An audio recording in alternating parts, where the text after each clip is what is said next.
সংসদ সদস্যদের শপথকাল, সংসদীয় দলের নেতা হতে যাচ্ছেন তারেক রহমান। মন্ত্রী প্রতিমন্ত্রীদের জন্য প্রস্তুত ৩৭টি সরকারি বাড়ি, চূড়ান্ত হয়নি প্রধানমন্ত্রীর বাসভবন।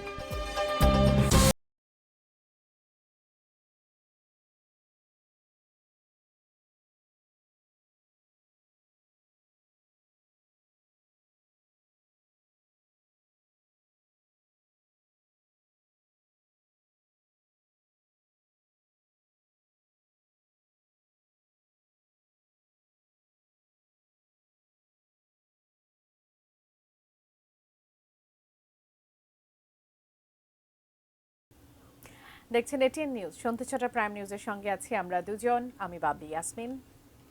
আমি আকাশ হাসান। দর্শক, এতক্ষণ নাসিস সিনটেক্স গ্রুপের সৌজন্য দেখছিলেন প্রধান সংবাদ শিরোনাম। VSL Angle Channel HB VSL Bikrampur steel limited. এবারে বিস্তারিত। নবনির্বাচিত জনপ্রতিনিধিরা কাল সকালে সংসদ সদস্য এবং সংবিধান সংস্কার পরিষদের সদস্য হিসেবে শপথ নেবেন বলে জানিয়েছেন নতুন মন্ত্রিপরিষদ সচিব ডক্টর নাসিমুল গনি। দুপুরে সচিবালয়ে সাংবাদিকদের সাথে আলাপকালে তিনি বলেন, বিকেলে প্রধানমন্ত্রী ও মন্ত্রিসভার শপথ অনুষ্ঠিত হবে। দফায় আপনার সংসদ সদস্যদের শপথ হবে। একটা তো তারা সংসদ সদস্য হিসেবে শপথ নেবেন, তার পরবর্তীকালে এই যে আমাদের সংস্কার সেটার জন্য শপথ নেবেন, এবং বিকেলে যে মন্ত্রিসভার শপথ হবে। তো সেটারই ব্যবস্থা করার জন্য আমরা এই মুহূর্তে উঠে পড়ে লেগে আছি ক্যাবিনেট ডিভিশন। তো আমরা ইনশাআল্লাহ যখনই আরো ডিটেলস আসে আপনাদেরকে জানাবো। দর্শক, সংসদ ভবনের দক্ষিণ প্লাজায় আগামীকাল শপথ নেবেন নতুন নির্বাচিত জনপ্রতিনিধিরা। চলছে অনুষ্ঠানের প্রস্তুতি। সেখানে এই মুহূর্তে আছেন সহকর্মী মনিরুল ইসলাম মিন্টু, যুক্ত হব তার সঙ্গে। মিন্টু, আপনি আছেন সংসদ ভবনের দক্ষিণ প্লাজায়, একটু জানতে চাইবো, আগামীকাল তো শপথ গ্রহণ, একেবারে অতীতের সব নিয়ম আসলে তোয়াক্কা করে জনগণের সরকার যেটি হতে যাচ্ছে সেটি জনগণের সামনে তারা শপথ নিতে যাচ্ছেন। পুরো প্রস্তুতি সম্পর্কে জানাবেন বিস্তারিত। এবারে শপথ নিয়ে আসলে মানুষের জল্পনা কল্পনা, অর্থাৎ গত কদিন ধরেই সেই জল্পনা কল্পনা। মন্ত্রিসভায় কারা আসছেন, মন্ত্রিসভার সদস্য সংখ্যা কত হবে, নবীন প্রবীণের সমন্বয়ে এই মন্ত্রিসভা হবে, সেটি বিএনপির পক্ষ থেকে বলা হচ্ছে। কিন্তু আসলে কারা কারা সেই তালিকায় স্থান পাচ্ছেন আগামীকালকে যে শপথ, সেটি কিন্তু আসলে বলাটা কঠিন। সিনিয়র নেতাদের নামসহ নবীন তরুণ দক্ষ নেতাদের নাম আসছে বিভিন্ন তালিকায়। কিন্তু আসলে যে তালিকায় আসুক না কেন, আসলে চূড়ান্ত সিদ্ধান্ত বিএনপি চেয়ারম্যান তারেক রহমানের। এবং আগামীকালকে সকালে সংসদ সদস্যদের যে শপথ, সেই শপথটি পড়াবেন প্রধান নির্বাচন কমিশনার। এবং এরপরে সংবিধানে সংস্কার পরিষদের যে শপথ, সেই শপথটি অনুষ্ঠিত হওয়ার কথা রয়েছে। যেহেতু এবার নির্বাচনে গণভোট জয়যুক্ত হয়ে গণভোট পাশ হয়েছে, এবং সেই পাশের প্রেক্ষাপট ধরেই সংসদ সদস্যদের সংবিধান সংস্কার পরিষদের যে শপথ, সেই শপথটি অনুষ্ঠিত হওয়ার কথা রয়েছে। এরপর বিএনপি সংসদ সদস্যদের নিয়ে একটি বৈঠক অনুষ্ঠিত হবে, এবং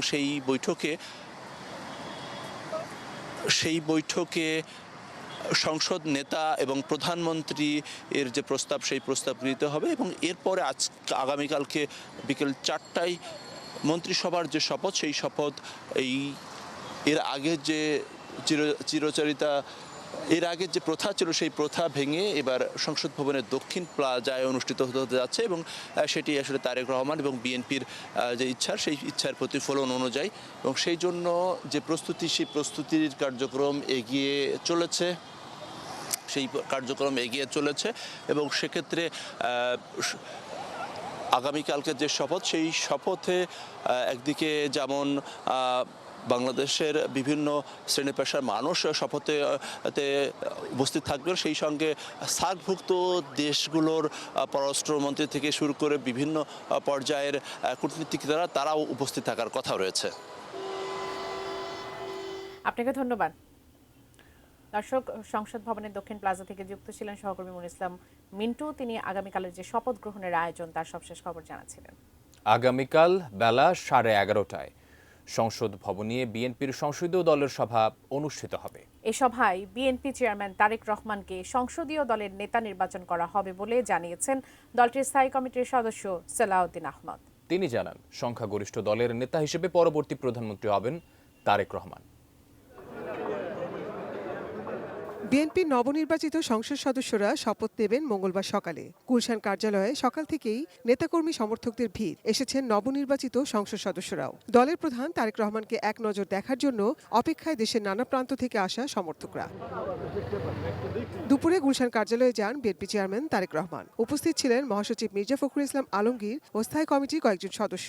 দলের স্থায়ী কমিটির সদস্য সালাউদ্দিন আহমদ সংসদ সদস্যদের শপথের পাশাপাশি সংবিধান সংস্কার পরিষদ সদস্যদের শপথের বিষয়েও সাংবিধানিক ব্যাখ্যা তুলে ধরেন। স্পিকার অথবা ডেপুটি স্পিকার অ্যাভেলেবেল না থাকলে বা তারা অপারগ হলে বা তাদের মনোনীত প্রতিনিধি যদি না থাকে, সেই ক্ষেত্রে দ্বিতীয় অপশন হচ্ছে প্রধান নির্বাচন কমিশনার শপথ পাঠ করাবেন। সেই হিসেবে আগামীকালকে সকাল 10টায় জাতীয় সংসদের নির্বাচিত সদস্যদের শপথ গ্রহণ অনুষ্ঠিত হবে। এইটা প্রধান নির্বাচন কমিশনের সাংবিধানিক এখতিয়ার আছে। বিধান সংস্কার পরিষদ এটা যদি কনস্টিটিউশনে ধারণ করা হয়, সেই মর্মে অ্যামেন্ডমেন্ট হয় এবং সেই শপথ পরিচালনার জন্য সংবিধানের তৃতীয় তফসিলে ফরম হয়, কে শপথ পাঠ করাবেন সেটা নির্ধারিত হয়। এতগুলো হয়ের পরে তারপরে হলে হতে পারে। নতুন সরকার গঠনের আগে আলোচনায় রয়েছে বিরোধী দলের ছায়া মন্ত্রিসভা গঠনের ঘোষণা। তবে ছায়া মন্ত্রিসভা গঠন হলে সেটাকে বিএনপি স্বাগত জানাবে বলে জানালেন তিনি। সংসদ করার এই সংস্কৃতি উন্নত বিশ্বে আছে, যদি তা করে সেটাকে স্বাগতম জানাই। দলের স্থায়ী কমিটির আরেক সদস্য আমির খসরু মাহমুদ চৌধুরী বলেন, দেশের স্বার্থে সংসদে গণতান্ত্রিক আচরণ করবে বিরোধী দল। গণতান্ত্রিক দেশে বিরোধী দল কিভাবে আচরণ করে সেটা তো গণতান্ত্রিক আচরণ সবকিছুর মধ্যে লেখাপড়া আছে, যা সবকিছু বোঝাও আছে। একটা গণতান্ত্রিক দেশে বিরোধী দলের আচরণ কি হবে সেটা তো একটি গণতান্ত্রিক পরিবেশ বজায় রাখার জন্য, সেটা তো সবার জানা আছে, এটা নতুন করে বলার কিছু। দেশের অর্থনীতি, শিক্ষা, চিকিৎসা সহ সব ব্যবস্থা ভেঙে গেছে। নতুন সরকারের জন্য সকল বিভাগেই চ্যালেঞ্জ রয়েছে বলেও মন্তব্য করেন তিনি।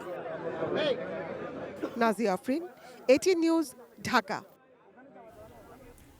নতুন সরকারের শপথ গ্রহণ অনুষ্ঠানে মালদ্বীপের প্রেসিডেন্ট, ভুটানের প্রধানমন্ত্রী, ভারতের লোকসভার স্পিকার সহ 8 দেশের উচ্চ পর্যায়ের প্রতিনিধি আসছেন।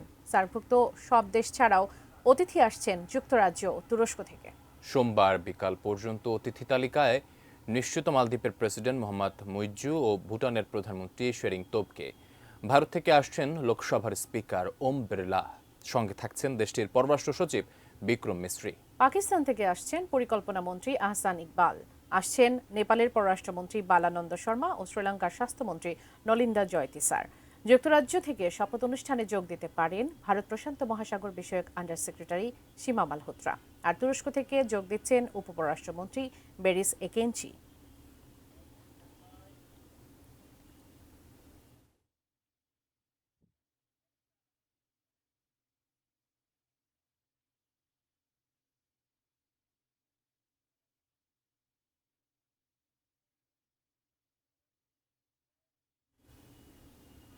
মন্ত্রী ও প্রতিমন্ত্রীদের থাকার জন্য 37টি বাড়ি প্রস্তুত করা হয়েছে। আরও কিছুর প্রস্তুতি চলছে বলে জানিয়েছেন গৃহায়ন ও গণপূর্ত উপদেষ্টা আদিলুর রহমান খান। সকালে সচিবালয়ে সাংবাদিকদের সাথে আলাপকালে তিনি বলেন, প্রধানমন্ত্রীর বাসভবনের বিষয়ে বিএনপির সাথে আলোচনা করে সিদ্ধান্ত নেওয়া হবে। এখন পর্যন্ত আমরা 37টা বাড়ি রেডি করে রেখেছি। মিন্টু রোড, এই হেয়ার রোড, ধানমন্ডি এবং গুলশান মিলিয়ে প্রয়োজনে আরও কয়েকটা বাড়িও তৈরি করার প্রস্তুতি চলছে। এটা আমরা 1-2 দিনের মধ্যেই, ওনারা শপথ নিতেই এটা তৈরি হয়ে যাবে। জাতীয় সংসদ নির্বাচনে দায়িত্ব পালনের জন্য সেনাবাহিনীকে ধন্যবাদ দিয়েছেন বিদায়ী প্রধান উপদেষ্টা মোহাম্মদ ইউনূস। তেজগাঁওস্থ প্রধান উপদেষ্টার কার্যালয়ে সেনাবাহিনীর প্রধান জেনারেল ওয়াকারুজ্জামান অন্তর্বর্তীকালীন সরকারের প্রধান উপদেষ্টা প্রফেসর মোহাম্মদ ইউনূসের সঙ্গে বিদায়ী সাক্ষাৎ করেন। এই সৌজন্য সাক্ষাতে তারা পারস্পরিক শুভেচ্ছা বিনিময় করেন এবং দায়িত্বকালীন বিভিন্ন বিষয়ে সংক্ষিপ্ত আলোচনা করেন। এ সময় সেনাবাহিনীর সহযোগিতার জন্য সেনাপ্রধানকে আন্তরিক ধন্যবাদ জানান ও কৃতজ্ঞতা জানান প্রধান উপদেষ্টা।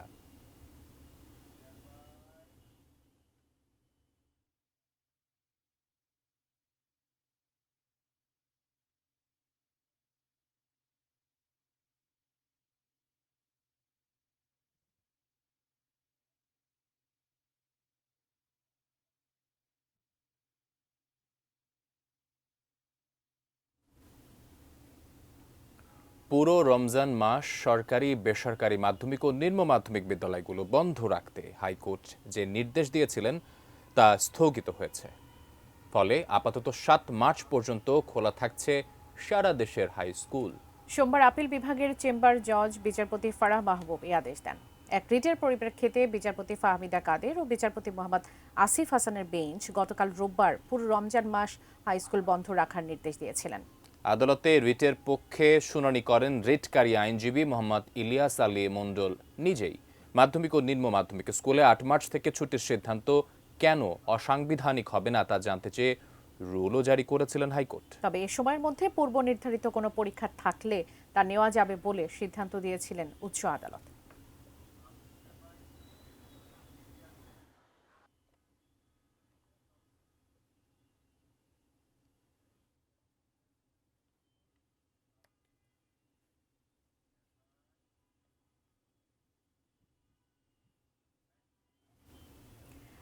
নির্বাচন অবাধ, সুষ্ঠু, গ্রহণযোগ্য এবং অন্তর্ভুক্তিমূলক হয়েছে বলে পর্যবেক্ষণ দিয়েছে ট্রান্সপারেন্সি ইন্টারন্যাশনাল বাংলাদেশ টিআইবি। সংস্থাটি বলেছে ইলেকশন ইঞ্জিনিয়ারিং এর কোনো উপাদান পাওয়া যায়নি, তবে ২১% আসনের একাধিক কেন্দ্রে জাল ভোটের ঘটনা ঘটেছে বলে পর্যবেক্ষণ জানিয়েছে সংস্থাটি। ত্রয়োদশ জাতীয় সংসদ নির্বাচন নিয়ে সোমবার দুপুরে নিজেদের পর্যবেক্ষণ প্রকাশ করেছে ট্রান্সপারেন্সি ইন্টারন্যাশনাল বাংলাদেশ টিআইবি। সংস্থাটির পর্যবেক্ষণে বলা হয়েছে, এবার যারা নির্বাচিত হয়েছেন তাদের বেশিরভাগই নতুন, যাদের সংখ্যা ২০৯ জন। সংসদ সদস্যদের প্রায় ৬০% পেশা ব্যবসা। রাজনীতি এবং ব্যবসা বাংলাদেশে একাকার। নির্বাচনে কোথাও কোথাও নির্দিষ্ট কোনো প্রতীকে ভোট দিতে চাপ সৃষ্টির ঘটনা ঘটেছে বলেও জানিয়েছে টিআইবি। ৯৯% প্রার্থী কোনো না কোনোভাবে আচরণবিধি লঙ্ঘন করেছেন। ভোটারদের হুমকি ধুমকি, অতিরিক্ত খরচ, আইন শৃঙ্খলা বাহিনীর নিষ্ক্রিয়তারও প্রমাণ পাওয়া গেছে। আমাদের পর্যবেক্ষণকৃত ৭০টি আসনের মধ্যে ২১% আসনে এক বা একাধিক জাল ভোট করার ঘটনা পরিলক্ষিত ঘটেছে। তার অর্থ এই নয় যে এই ৭০টি আসনে ২১% জাল ভোট পড়েছে বা জাতীয়ভাবে ২১% জাল ভোট পড়েছে। বেশ কিছু অনিয়মের ঘটনার পরও সামগ্রিক নির্বাচনী পরিবেশ নিয়ে সন্তুষ্ট টিআইবি। এই নির্বাচনকে অন্তর্ভুক্তিমূলকও বলছে তারা। মোটামুটিভাবে গ্রহণযোগ্য, সুষ্ঠু, নিরপেক্ষ, অংশগ্রহণমূলক, প্রতিযোগিতামূলক, অন্তর্ভুক্তিমূলক নির্বাচন হয়েছে। আমাদের বিবেচনায় এরকম কোনো উপাদান পায়নি যেটাকে ইঞ্জিনিয়ারিং বলা যেতে পারে। কার্যক্রম নিষিদ্ধ আওয়ামী লীগ এবারের নির্বাচনে ভোটের মাঠের বাইরে। তাহলে কি এই নির্বাচনকে অন্তর্ভুক্তিমূলক বলা যায়? সেই প্রশ্ন ছিল টিআইবির কাছে। আওয়ামী লীগের নেতাকর্মীরা স্থানীয় পর্যায়ে নির্বাচনে সক্রিয়ভাবে অংশগ্রহণ করেছেন, অন্য দলের সাথে যুক্ত হয়ে, অন্য দলে যোগদান করে, অন্য দলের প্রচারণায় অংশগ্রহণ করে, জয় বাংলা স্লোগানের সাথে ধানের শীষ বা দাঁড়িপাল্লায় ভোট দিন এই স্লোগান দিয়ে কিন্তু তারা অংশগ্রহণ করেছে। এবারের নির্বাচনে নারীর অংশগ্রহণ ছিল কম। যারা নির্বাচিত হয়েছেন তারাও শুধু বিএনপির। সংসদীয় নির্বাচনে নারীর এই পিছিয়ে থাকার কারণ হিসেবে ধর্মীয় বাধা এবং প্রতিকূলতাকে দায়ী করছে টিআইবি। সংসদে বা জনপ্রতিনিধিত্বে নারীর যে অংশগ্রহণের সুযোগ, সম্ভাবনা পদদলিত হচ্ছে, তার অন্যতম কারণ হচ্ছে আমাদের রাজনীতিতে, নির্বাচনী সংস্কৃতিতে অর্থ, পেশি, ধর্ম এবং পুরুষতান্ত্রিকতা। জামাত জোটের পক্ষ থেকে ছায়া মন্ত্রিসভা গঠনের কথা বলা হচ্ছে। এই ধরনের উদ্যোগ ইতিবাচক হবে বলে উল্লেখ করেন টিআইবির প্রধান নির্বাহী ইফতেখারুজ্জামান। মহসিন কবির, এটিএন নিউজ, ঢাকা। সময় হলো বাইরে ডিজিটাল বিরতির। এরপর আরো থাকছে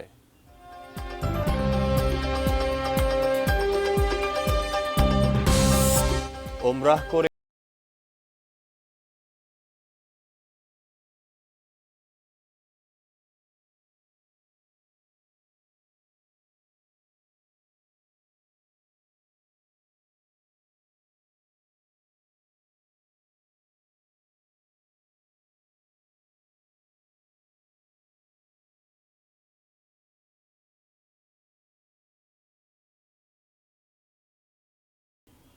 বিরতির পর আবারও স্বাগত। আপনারা দেখছেন প্রাইম নিউজ। সৌদি আরবে ওমরা করে ফেরার পথে এক সড়ক দুর্ঘটনায় নিহত হয়েছেন ৭ বাংলাদেশি। এর মধ্যে লক্ষ্মীপুরের একই পরিবারেই ৪ জন রয়েছেন। ওমরা শেষে রোববার রাতে জেদ্দা থেকে বাসায় ফেরার পথে আবহা নামক এলাকায় ভয়াবহ সড়ক দুর্ঘটনায় মারা যান তারা। নিহতরা হলেন মিজানুর রহমান, তার স্ত্রী মেহের আফরোজ সুমি, 2 মেয়ে শিশু মোহনা ও সুবাহ। রামগঞ্জ উপজেলার ভাট্রা ইউনিয়নের ৫রুখি গ্রামের অসীমউদ্দিন ব্যাপারী বাড়ির বাসিন্দা। এই ঘটনায় তাদের আরও এক মেয়ে ফাইজা আক্তার মুমূর্ষু অবস্থায় হাসপাতালে চিকিৎসাধীন আছে। এছাড়া একই দুর্ঘটনায় গাড়ি চালক হোসেন মোহাম্মদ জিলানিও মারা যান। পরিবারের সদস্যদের মৃত্যুতে তাদের বাড়িতে নেমেছে শোকের ছায়া।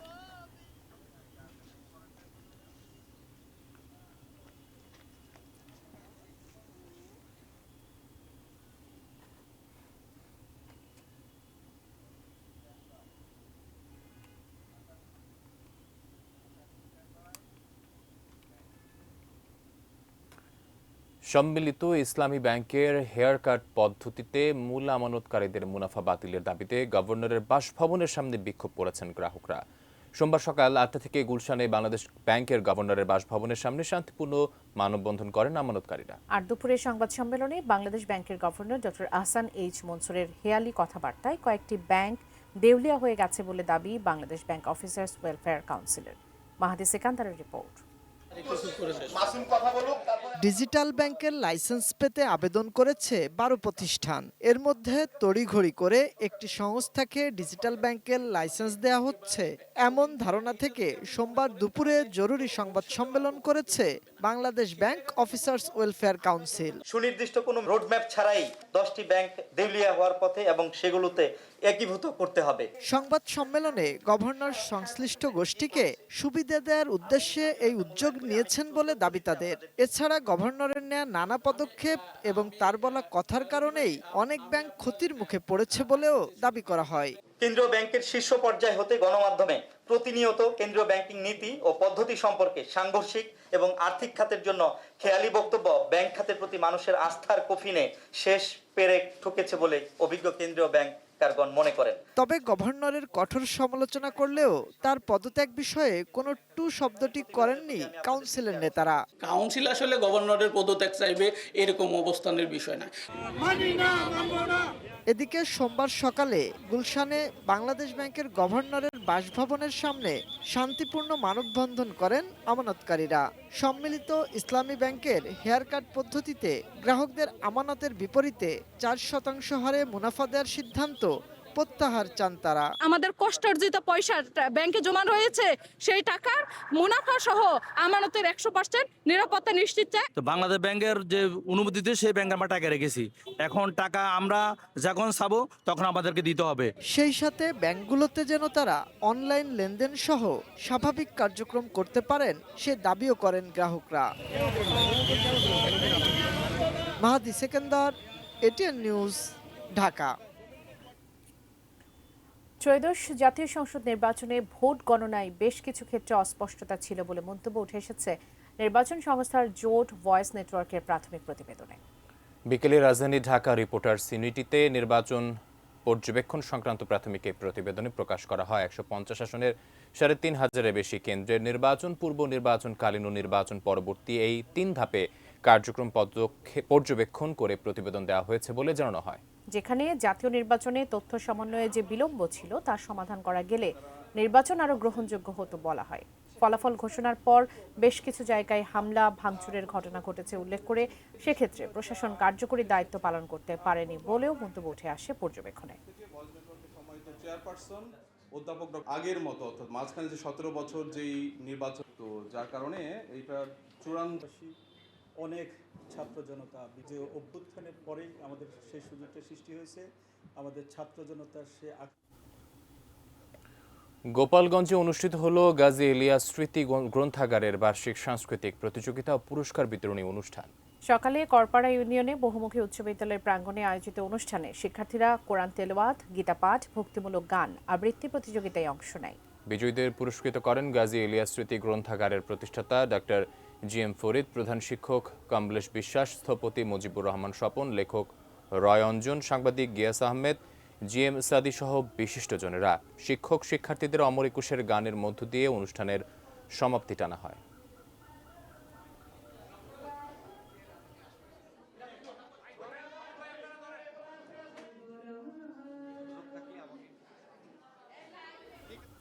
সন্ধ্যা 7টা প্রাইম নিউজে সময় হলো আরেকটি বিরতি নেবার। সঙ্গে থাকুন।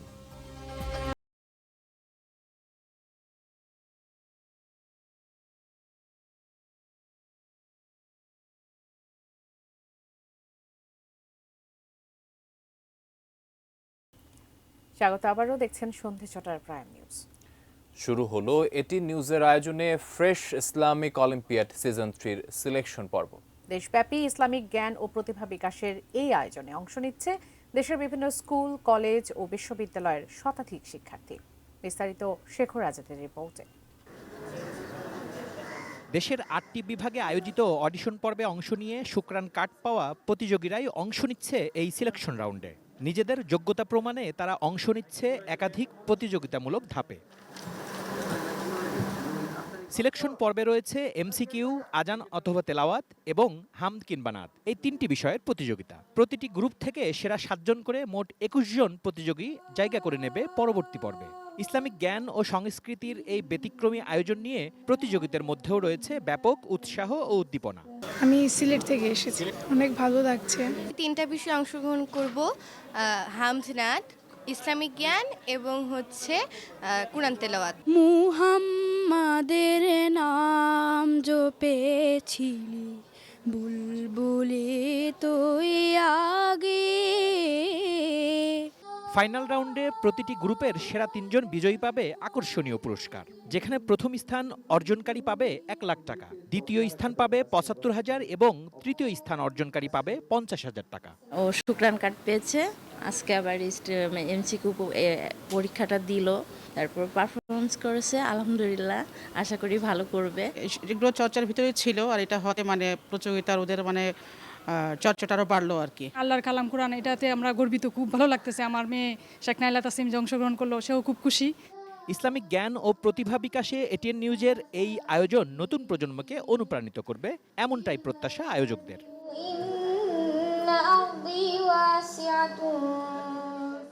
Shekhar Azad, ATN News, Dhaka. এবার বাণিজ্য সংবাদ presented by Pubali Bank PLC.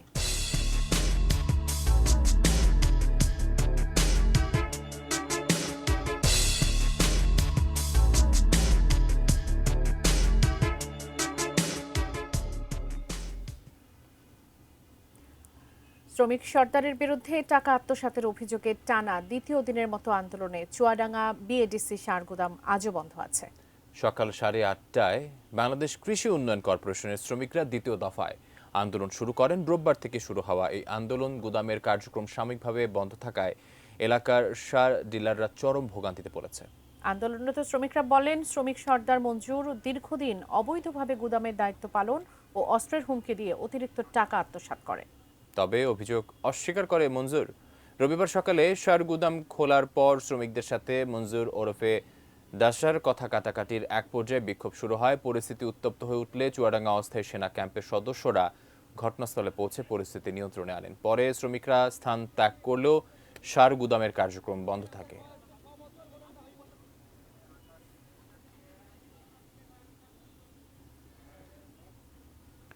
এবারে মেটাল প্রেজেন্স কৃষি সংবাদ, সুজলা সুফলা।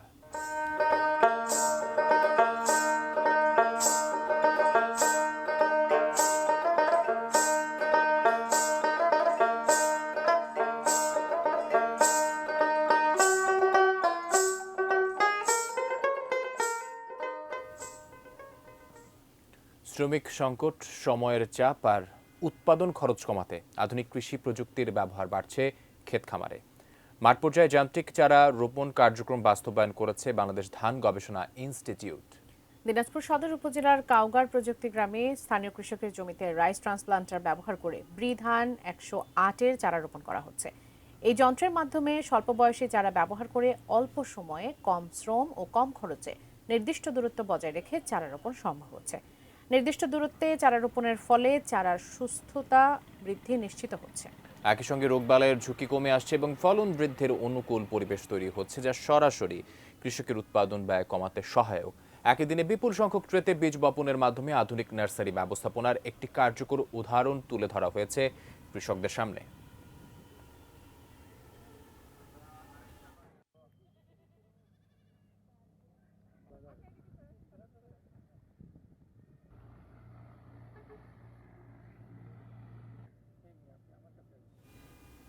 আবারও সময় হলো বায়াজিৎ স্টিল বিরতির। ফিরে এসে আরো থাকছে।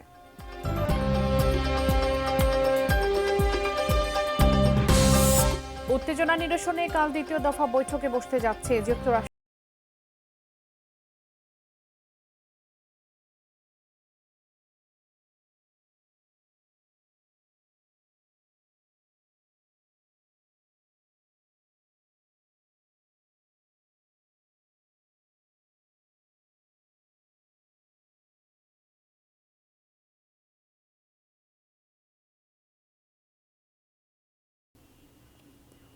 বিরতির পর আবারও স্বাগত প্রাইম নিউজে। দর্শক, এই মুহূর্তে ত্রয়োদশ জাতীয় সংসদ নির্বাচনে নির্বাচিত জামাতের সংসদ সদস্যদের নিয়ে কথা বলছেন জামাতের আমির ডাক্তার শফিকুর রহমান। আমরা এখন সরাসরি যুক্ত হচ্ছি সেখানে। জানাচ্ছি আমরা যে দেশবাসী প্রত্যাশা নিয়ে আমাদের পাশে দাঁড়িয়েছিলেন, নির্বাচনের ফলাফলে তার পূর্ণ প্রতিফলন হোক কিংবা না হোক, আমরা সেই দেশবাসীকে কথা দিচ্ছি। নির্বাচনের আগে যত কথা আমরা আপনাদেরকে বলেছি, একটা বিরোধী দল হিসাবে আমাদের নিজের অবস্থান থেকে তার যতটুকু সর্বোচ্চ পালন করা সম্ভব, বাস্তবায়ন করা সম্ভব, আমরা সেই ব্যাপারে ইনশাআল্লাহ প্রতিশ্রুতিবদ্ধ। আমরা তা করার জন্য সর্বাত্মক চেষ্টা করব। আল্লাহ যেন আমাদেরকে সাহায্য করেন। সেই ক্ষেত্রে আমরা প্রিয় দেশবাসীরও সহযোগিতা কামনা করি। দেশবাসী, আপনারা ছিলেন আমাদের পাশে, আমরা আছি আপনাদের পাশে। আমরা আপনাদেরকে ছেড়ে কোথাও যাব না। সুদিনে দুর্দিনে যাই এসুক, আমরা দেশবাসীর সাথে থাকবো ইনশাআল্লাহ। আল্লাহ তাআলা আমাদের সহায় হন এবং আগামীকাল থেকে যে নতুন অধ্যায়ের সূচনা হচ্ছে, এটা দেশের জন্য কল্যাণ বয়ে আনুক, নতুন দ্বারা সুস্থ রাজনীতির বিকাশ ঘটুক এবং মানুষের জীবনে শান্তি এবং নিরাপত্তা ফিরে আসুক। আমাদের যুবকদের প্রত্যাশা পূরণ হোক, তাদের হাতে হাতে কাজ তুলে দেওয়ার জন্য রাষ্ট্র যেন পদক্ষেপ নেয়, সেই পদক্ষেপের আমরাও গর্বিত অংশীদার হতে চাই। আল্লাহ হাফিজ। বাংলাদেশ জিন্দাবাদ। বাংলাদেশ। দর্শক, এতক্ষণ জামাতের নির্বাচিত সংসদ সদস্যদের নিয়ে কথা বলছিলেন জামাতের আমির ডাক্তার শফিকুর রহমান। আমরা সরাসরি যুক্ত ছিলাম সেখানে। এবার সন্ধানী লাইফ ইন্স্যুরেন্স কোম্পানি লিমিটেডের সৌজন্যে দেশের বাইরের খবর।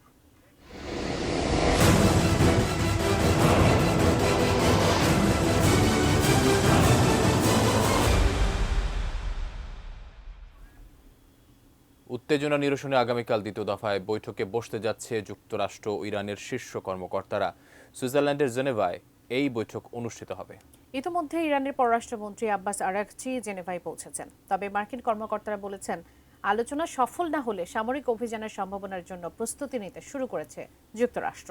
মার্কিন পররাষ্ট্রমন্ত্রী মার্কো রুবিও জানিয়েছেন, কূটনীতি এবং আলোচনার মাধ্যমে সমাধান পছন্দ করেন প্রেসিডেন্ট ট্রাম্প। কেউ কখনো ইরানের সাথে সফল চুক্তি করতে সক্ষম হয়নি, তবে তারা চেষ্টা করবেন। মার্কিন হামলার হুমকির মুখে সমঝোতার নীতি গ্রহণ করেছে ইরান। চুক্তির স্থায়িত্বের জন্য উচ্চ এবং দ্রুত অর্থনৈতিক লাভের ক্ষেত্রেও যুক্তরাষ্ট্রকে লাভবান করা অপরিহার্য বলে মনে করছে তেহরান। এজন্য এবারের আলোচনায় তেল ও গ্যাস ক্ষেত্র, খনিতে বিনিয়োগ এবং এমনকি বিমান ক্রয়ে সাধারণ স্বার্থ আলোচনায় অন্তর্ভুক্ত করা হয়েছে।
Ispahani sports news.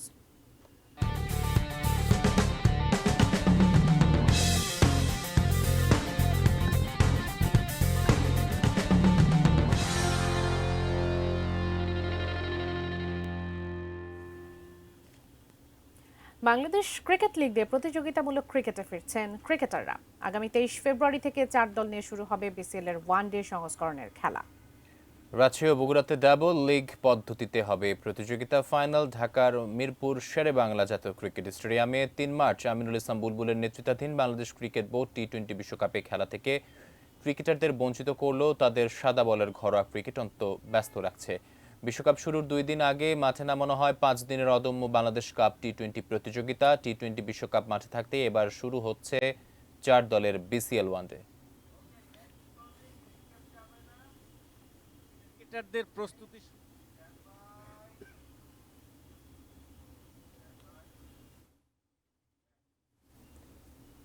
দর্শক, এই ছিল প্রাইম নিউজে। এতক্ষণ সঙ্গে থাকার জন্য ধন্যবাদ সবাইকে।